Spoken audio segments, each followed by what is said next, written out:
Have you ever felt that gap? You know, that space between the person you want to be, more focused, more present, healthier, and the person who actually shows up every day? It's a struggle we all face. Well, it turns out that exact same gap exists in our workplaces, between the thriving, engaged teams we dream of building and the stressed-out reality that so many of us are living in. On a personal level, it looks kind of like this, right? On one side, you've got your intention, that higher, better version of yourself. And on the other, you've got reality, where all those old habits and patterns just kind of sneak back in. We all know what this feels like. But here's the interesting question. What if the way to fix our workplaces is surprisingly similar to the way we fix ourselves? So, let's switch gears and talk about the office. The World Health Organization is super clear about this. Burnout isn't some personal failing or medical problem you can just solve with a pill. They call it an occupational phenomenon. And that is a huge deal because it completely shifts the focus from what's wrong with this employee to what's wrong with this workplace. And the cost of getting this wrong, it's absolutely staggering. Globally, burnout and the mental health challenges that come with it are estimated to cost $1 trillion in lost productivity every single year. I mean, that's not a rounding error. That is a massive, massive drain on our potential. To bring it a little closer to home, here in the US, we're looking at an estimated 550 million workdays lost every year because of job-related stress.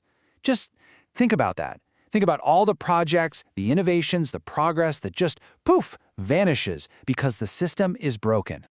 And this hits your talent pool hard. A burned-out employee is 2.6 times more likely to be actively out there looking for a new job. So for any leader who cares about keeping their best people, this is a 5-alarm fire. You're not just losing productivity, you're losing your team. Okay, so this is the big question, right? How do we actually fix this? For ourselves and for our teams? Well, in this explainer, we're going to explore two parallel paths. One comes from a framework for personal spiritual growth.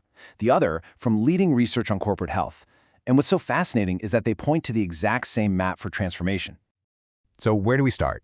Well, the first step on either path is exactly the same. You have to begin with a radically honest diagnosis. You have to name reality.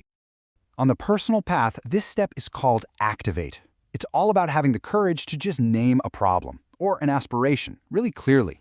And this part is so important without judgment.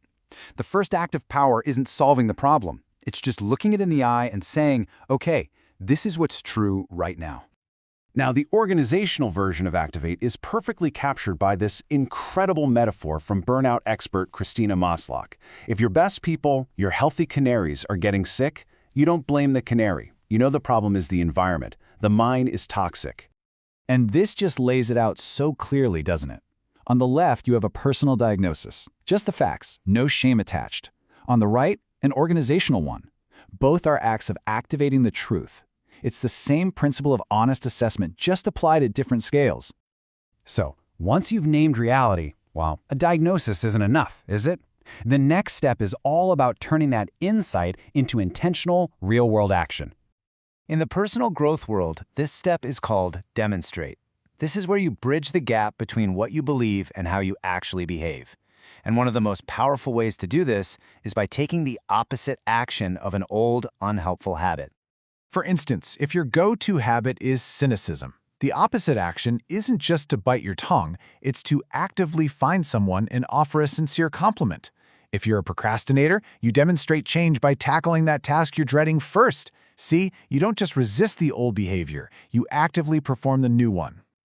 So how does this look in leadership? A leader's intentional opposite action, say to micromanagement, is expressed through two key things, trust and empowerment. And the best tool in the toolbox for that is effective delegation.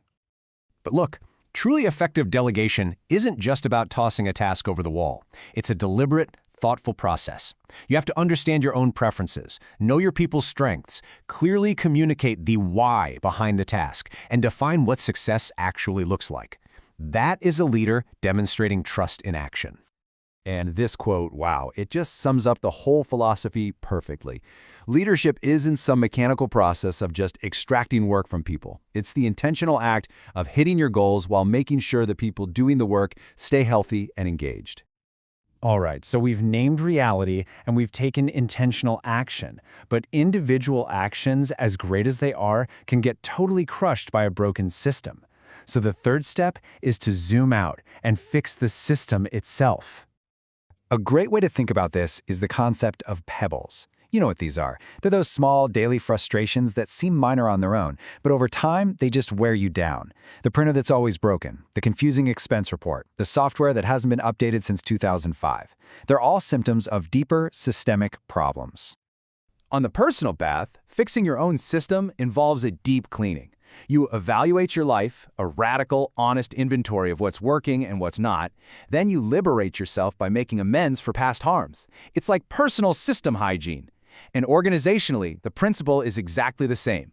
A healthy workplace has to practice good hygiene by taking inventory of its pebbles and fixing the root causes that are hurting its people. And what are those root causes? Well, Gallup research is crystal clear.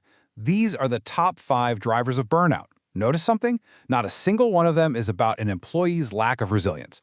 They are all systemic issues. These are the big pebbles that leaders have to get out of the way.